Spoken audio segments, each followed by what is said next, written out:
درود، امیدوارم که حالتون خوب باشه.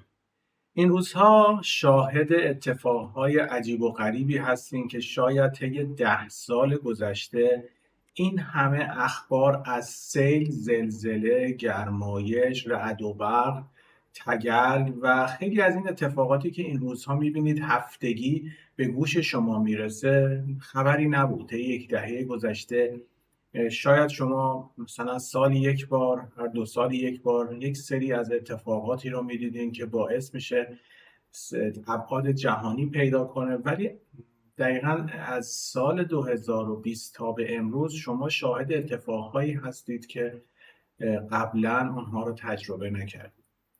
قبل از اینکه وارد بحثمون بشم بخوام اینو یک در صورت نمونه قرار بدم که بدونید تمام اتفاقهایی که داره میفته طی یک روندی هستش و اینها همه برنامه ریزی شده است و بنده نه پیشگو هستم نه غیبگو هستم. فقط اینکه طی 5-6 سال گذشته تمام اخبار و اطلاعاتی رو که بر صورت مربوط به سند 20 بود و گلوبالیستا تنظیم کرده بودن رو رصد کردم و متوجه الگوریتم هایی شدم که این روزها میبینید در قالب توییت و استوری خدمت شما ارائه میدم. در زمان بحران کرونا، دقیقا اگر بخوایم مثلا حساب کنیم بهار 2 سال پیش، همه درگیر ماسک و واکسن و این مسائل بودن که من در یک استوری و توییت شما رو پیدا نکردم، چون انقدر حجم مطالب زیاده و تعداد استوری ها و توییت ها زیاده که پیدا نمیشه. نوشتم بعد از پایان کرونا اختلالات آب و هوا طبق سناریوی معاهده پاریس و با هماهنگی در اجلاس داووس گریبان جهان را خواهد کرد. ببینید 2 سال پیش در اوج بحران کرونا، الان میبینیم که کرونا تمام شده، یعنی اپیدمی کرونا تمام شده، ولی خب اما اقسام کرونا ها کماکان هست، ولی نه به اون صورتی که شما فکر میکنید. ولی خب مجددا با راه اندازی 5G سناریوی کرونا شروع خواهد شد. همونطور که قبلا در این مورد برنامه ساختیم، از اواخر سپتامبر این بازی شروع میشه. کاری به اون موضوع ندارم.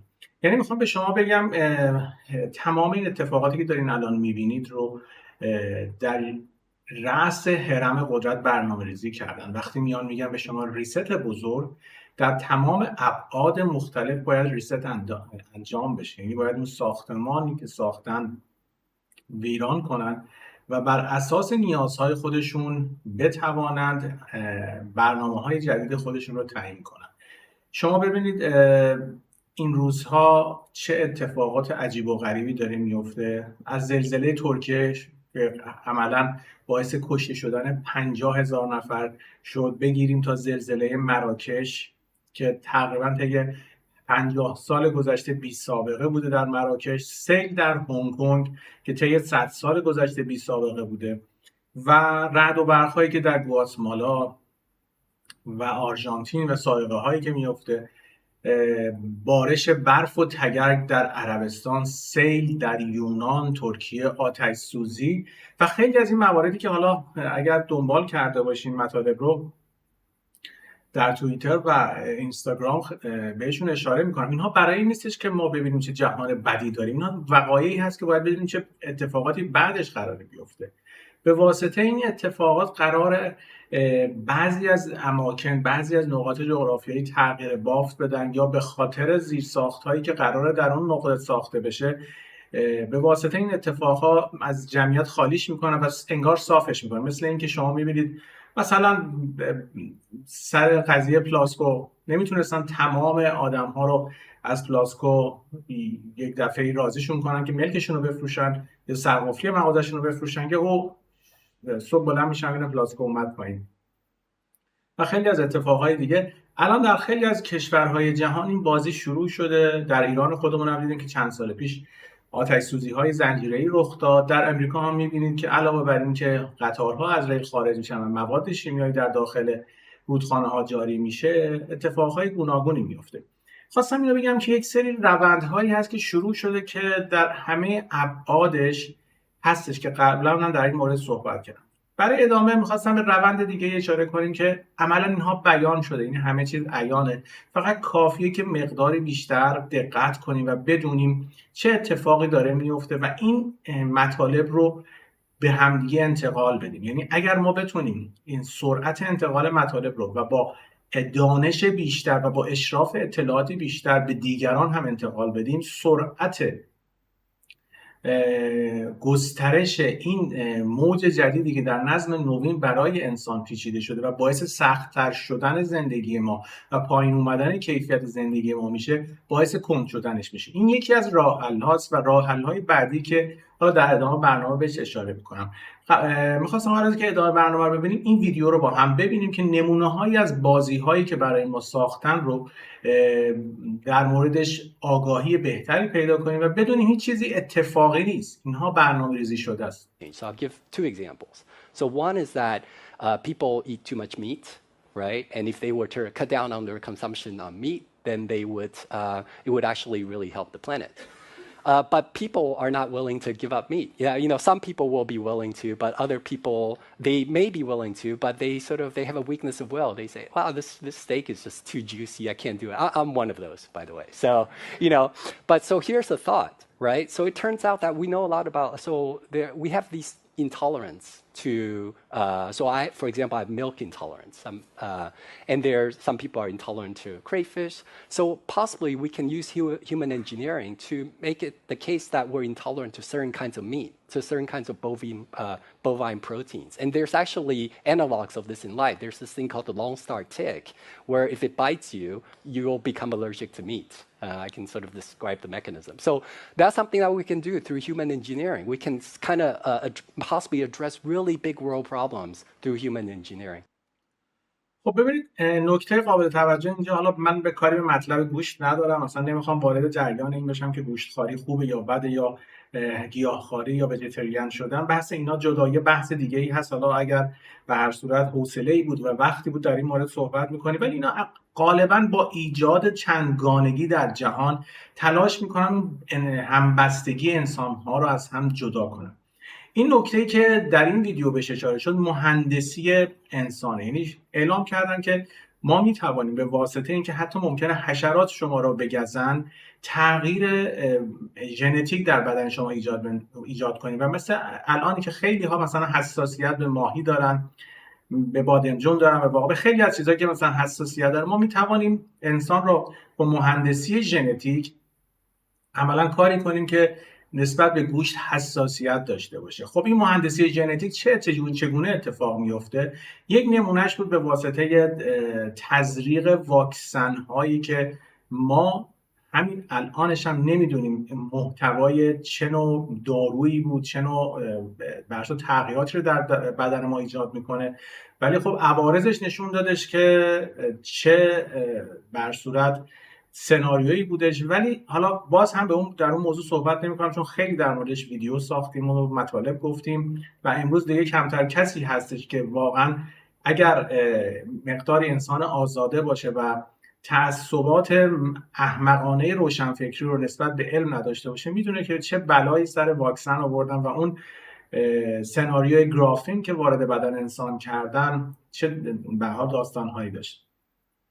پس ببینید وقتی میاد سال 2018 اعلام میکنه که ما نباید گوشت رو دیگر مصرف کنیم و گوشت کم کم از سفره‌های مردم حذف میشه، دلیلش اینه که شما به هر صورت تضعیف سیستم ایمنی بدن شما یکی از راهکارهایی هستش که شما رو تحت کنترل بیشتر داشته بیاره. انسانی که کمتر مریض بشه، انسانی که سلامت باشه، انسانی که تغذیه ارگانیک داشته باشه، انسانی که تغذیه درست داشته باشه، کمتر به دکتر مراجعه میکنه و این در سیستم نوین یک ایراده. شما باید محتاج دکتر باشین، باید دارو مصرف کنید و شما رو به واسطه این داروها کنترل کنن. پس این یکی از ابعاد این بودش که به هر صورت در موردش صحبت کردیم، مهندسی انسان، که این رو در مجمع جهانی اقتصاد در موردش صحبت کردن. پس چگونه مهندسی ژنتیک انجام دادن؟ یک نمونهش وارد کردن و تزریق واکسن هستش، ولی خب دیدیم که خیلی به واسطه عوارضش و به خاطر اون حالا ترسی که واکسن داشتن واکسن نزدن. حالا اومدن چه کاری رو انجام دادن؟ این ویدیو رو با هم ببینیم که مقدار متوجه شیم که وقتی نظام سلطه جهانی تصمیم میگیره که یک کاری رو انجام بده، به هر صورت با اون علمی که طی چندین سال گذشته به دست آورده و الان ما گوشه‌ای از آن را می‌بینیم، این کار رو انجام میده. ولی خب میگم این تنها رو اهرم کنترلش آگاهی مردمه و هر وقت مردم آگاه باشن و بتوانن الگوریتم های اینها رو تشخیص بدن و مسیرش رو کند کنن، مقداری بازی عوض خواهد شد. Wouldn't it be nice if there was some way that the government could disseminate the vaccine quietly in a way that people wouldn't even realize that they were getting vaccinated? That way, you can achieve your goal with minimal resistance. Well, scientists over at Yale University have just taken a giant step towards making such a thing reality. They were able to vaccinate these mice using 2 doses administered through the nose of a vaccine which contained nanoparticles carrying the mRNA COVID vaccine. These mice were vaccinated without a single injection. And according to the researchers, this experiment showed that this new method of delivery was quote-unquote safe and effective. Now, already I can hear the quote-unquote fact checkers dutifully typing away their critique of this episode by saying that the government has absolutely no plans to vaccinate the population through the air. However, there are 2 very important things worth mentioning.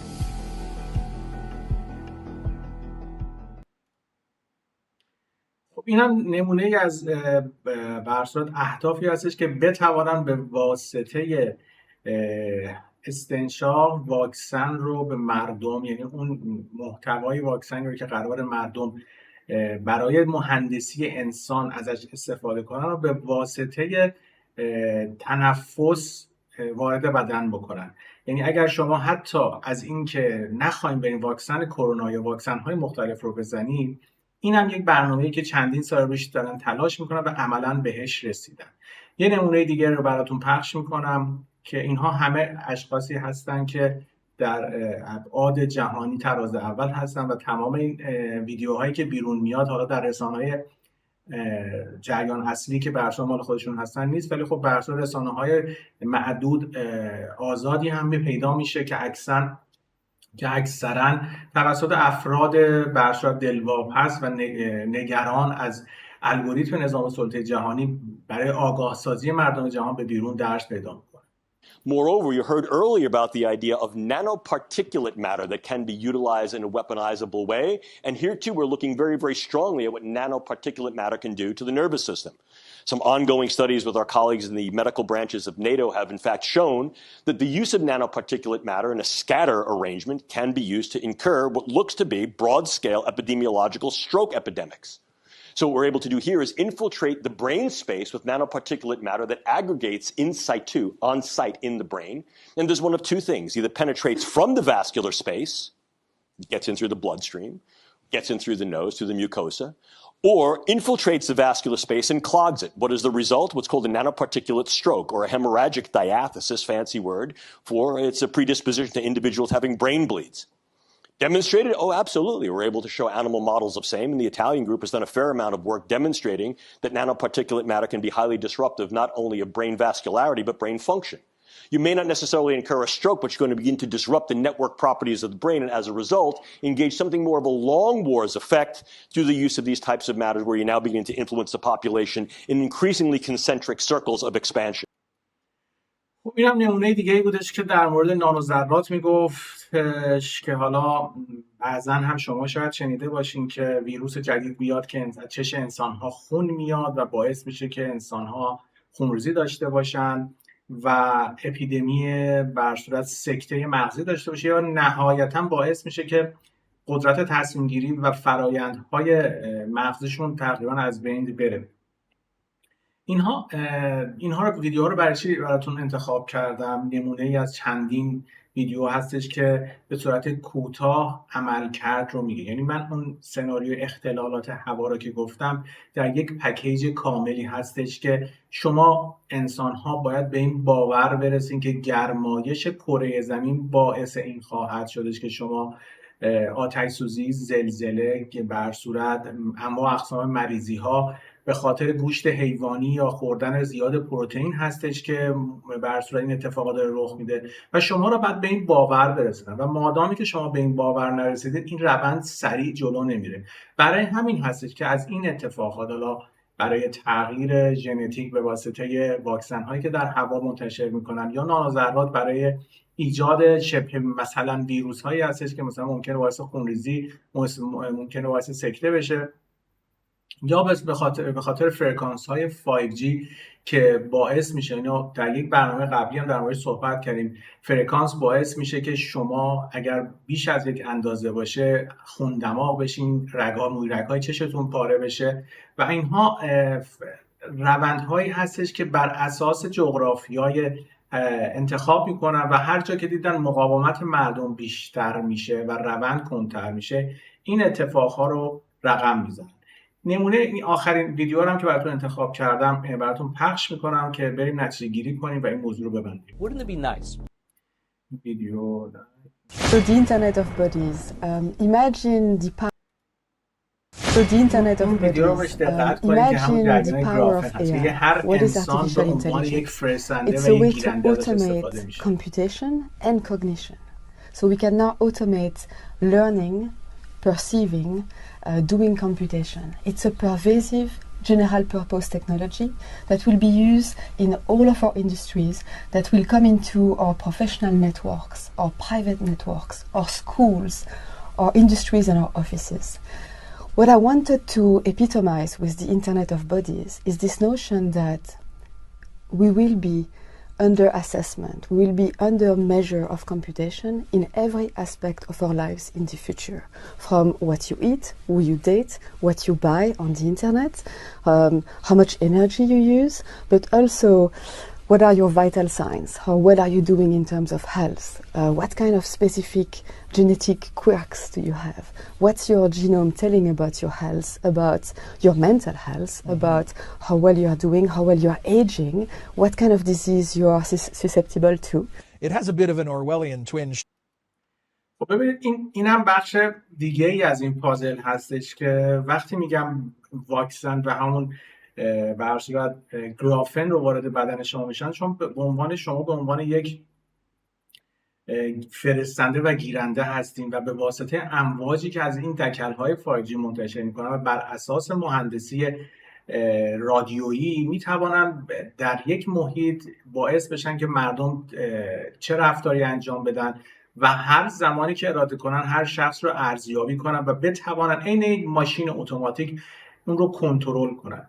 اینها یک مجموعه ای از عملکردی هستش برای رسیدن به اون نظم نوین جهانی که استعمار دیجیتال میشه ازش نام بردش. و دوستان بعضی مواقع اشاره میکنن، من خیلی سعی میکنم در خیلی از جمع‌هایی که نمیشناسن در این مورد صحبت نکنم، چون واقعا برای خیلی ها عجیب و غریبه و فکر میکنن شخصا مشکل مغزی پیدا کردم یا توهم توطئه دارم، چون اکثر آدم‌ها تلاششون مخصوصا در این دنیای امروزی شده که رسیدن به مادیات و شهرت و یک سری از فرایندهایی که نظم نوین براشون چینده که مثل یک سیاهی لشکر در خدمت این الگوریتم باشن. برای همین خیلی سخت است که این مجموعه ها رو به صورت کلی بیان کرد و باید یک روندی شما از ابتدای سری از مسائل رو بدونید. برای همین تنها کمکی که میشه بکنید، چون خیلی از اون پرسن راهکار چی؟ راهکار خیلی هست ولی راهکار امکان پذیریش سخته. همین که شما بتونید این سلبریتی های مجازی رو از فضای مجازی خودتون پاک کنید. اگر شما در فضای اینستاگرام، توییتر، یوتیوب اگر روزی 1 ساعت هستینش بکنید، روزی نیم ساعت، هر چقدر وابستگی شما به فضای مجازی کمتر بشه، الگوریتم جلو رفتن سند بیسی و سندهایی که بعد از بیسی قرار اجرا بشه کمتر خواهد شد. شما صفحاتی رو دنبال کنید که به شما برخلاف رسانه جریان اصلی اطلاع بدن، آگاهی شما رو بیشتر کنن. اینی که شما از این سلبریتی های مجازی که در فرقی هم نمیکنه در کدوم کشور باشین استفاده میکنید که یکیشون به شما خوردن رو یاد میده، یکی لباس پوشیدن رو یاد میده، یکی رابطه جنسی رو برای شما مشخص میکنه، یا این خزعبلاتی که یکی میاد براتون میرقصه، باسنش رو نشون میده، سینه هاشو میندازه بیرون. از این حرفای مفت که وقت و زندگی شما رو، ذهن شما رو مختل میکنه، هر چقدر بتونین کمتر بشین باعث میشه که مغز شما رشد کنه. ما اگر نسبت به 20 سال 30 سال پیش نگاه بکنیم، از نظر ذهنی ذهن انسان ها تنبل شده به خاطر ماشینی. من هر روز که سوار ماشین میشیم یا سوار اسنپ میشم، طرف مسیر رو میشناسه ولی اون نقشه رو گذاشته که مسیر رو بهش بده. یا مثلا مثل قدیم آدما ممکنه بود 50 تا 60 شماره تلفن رو حفظ کنن، ولی الان ممکنه شماره تلفن نزدیکترین اشخاص خودتون هم حفظ نباشین. اینها اولین کاری که میکنن برای اینکه گرفتن اتحاد از مردمه، بعد مختل کردن فرایندهای ذهنی. انسانی که کمتر تأمل کنه، کمتر فکر کنه، به راحتی اسیر مدیا میشه. امروز ببینید همه مدعی هستن، مشهور هستن، ولی اگر باهاشون بعد از 10 دقیقه معاشرت متوجه میشین عمق نداره سوادشون. آن چیزی رو که بهشون گفتن عین ماشین توتیوار صحبت میکنن.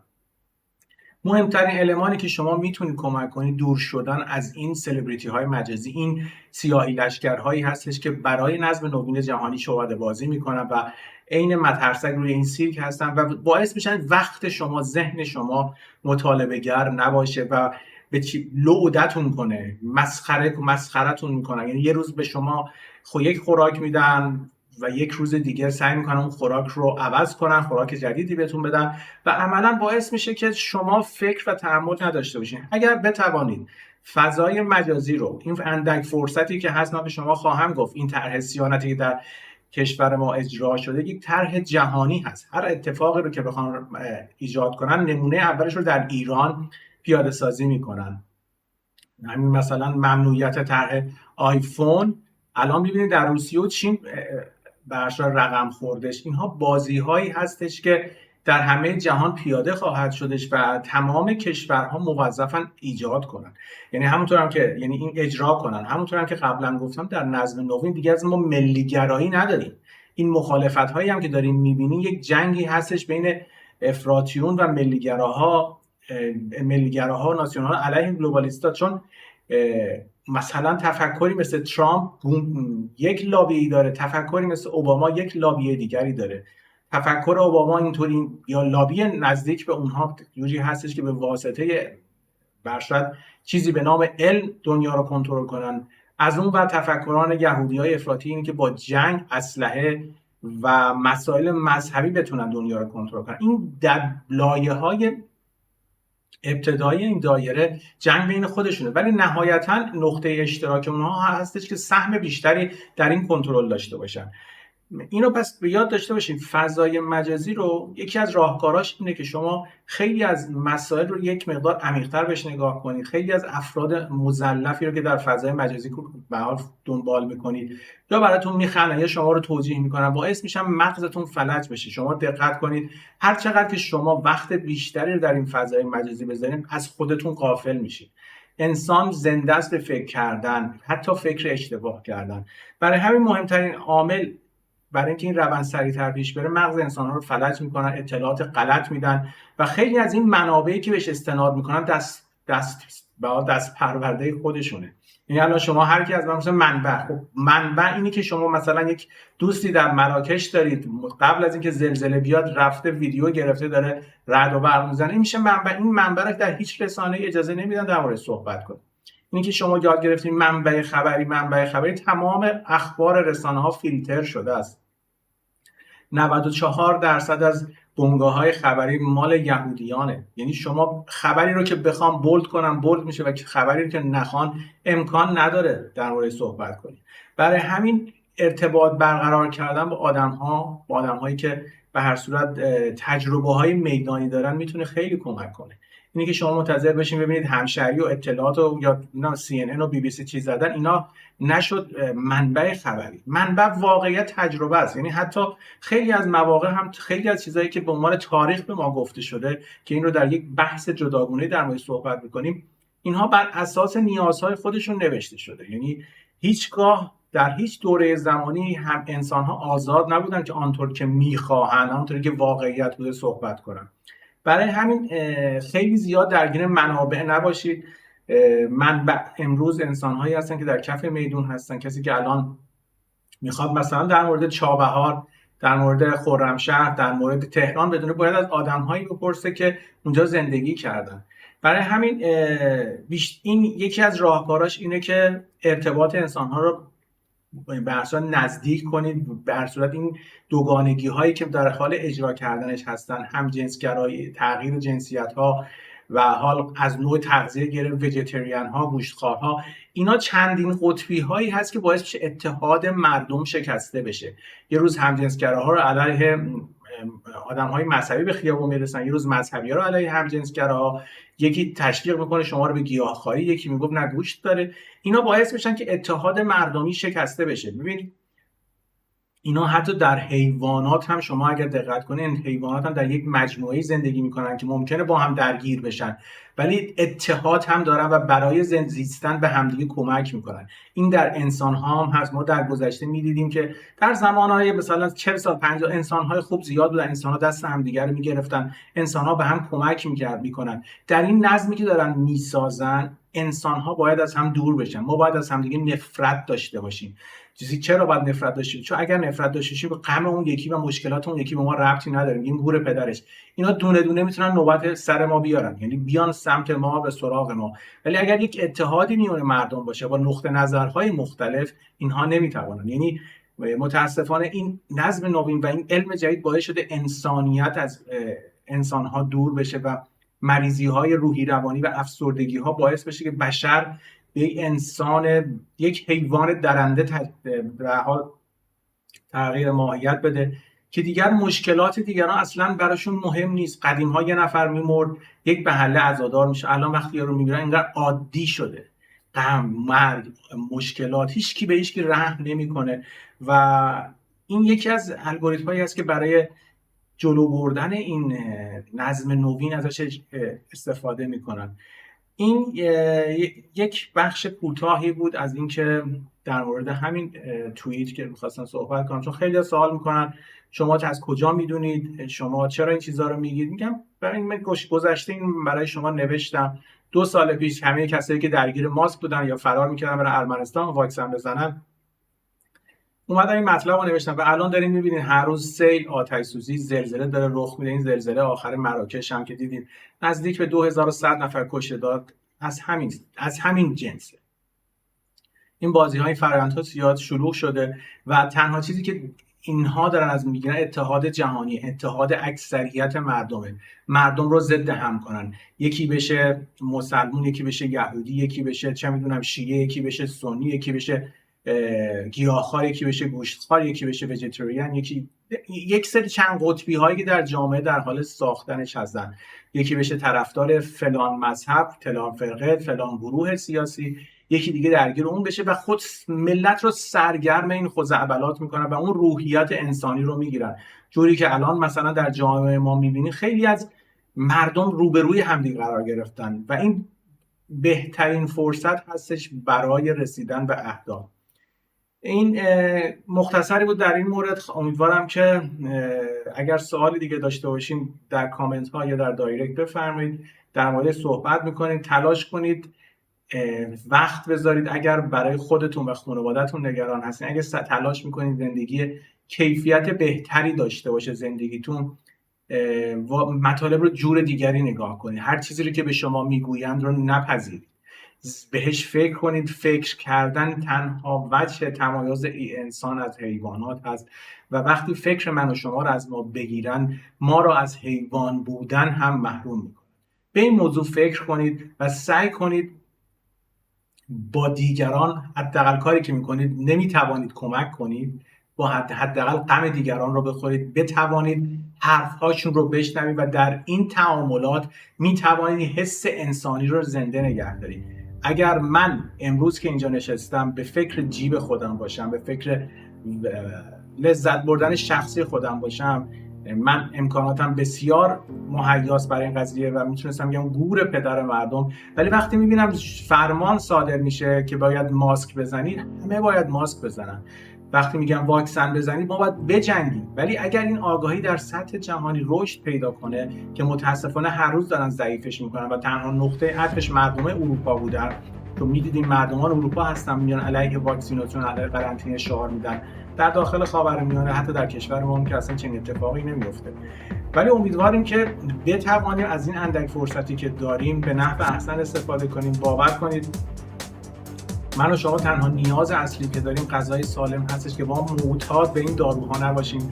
نگاه کنید امروز هر کسی دکتر میره حالش بهتر نمیشه و همه ما ایرانی‌ها اندازه یک داروخانه در خونمون دارو داریم و این نسخه هایی که بر اساس یک دستورالعمل از سازمان بهداشت جهانی مثلا داره به این دکترها عرضه میشه، هیچ کدوم قرار نیست کیفیت زندگی من و شما رو بهتر کنه. کیفیت زندگی من و شما این گونه بهتر خواهد شد که برگردیم به روشی که در گذشته زندگی میکردن زندگی. اینی که ما وابسته چنین دنیای دیجیتالی بشیم هر روز کیفیت زندگیمون میاره پایین. ما رو در یک چرخه احمقانه رقابت انداختن. یکی به عنوان لاکچری بودن، یکی به عنوان ثروتمند بودن. همه درگیر هستن، همه درگیرن که خودشون رو به رخ بکشن، همه درگیرن که خودشون رو نشون بدن. ولی خب یک آدم سالم، یک آدم ثروتمند درگیر این مسائل نمیشه. آدمی که فکر کنه میفهمه این حلقه چقدر احمقانه است و چه بازی کثیفی رو برای زدن انسانیت شروع کردن.